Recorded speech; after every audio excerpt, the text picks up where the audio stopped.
Welcome to Marinemax Lake of the Ozarks. I'm Captain Ben Beecher. Today we're on a 2007 Sea Ray 44 Sundancer. Starting off the back of the boat here, you can see we have a grill here on the starboard sea deck on the platform. We got some speakers back here. It's got a big stereo in it, aftermarket waves and wheels stuff here. This one does have the newer style snapping carpet. They just have it out to be steam cleaned. Big U-shaped seating in this cockpit. Wet bar to port, TV and your AC control for the cockpit AC. All the upholstery looks to be in great shape. Up here at the dash,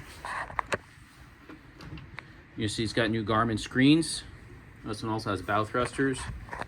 And on the Merc gasoline 8.1 496s, just under 600 hours. Down in the cabin here, thing looks really good. You can see this has got the non-high gloss finish on this, so not gonna have any issues. Your rear head, got all the canvas and the enclosures back here in the mid cabin. 4 berth. Great boat, great old boat, super clean, super nice. Make a great lake boat. Ben Beecher, Marinemax Lake of the Ozarks. Come by and check it out today.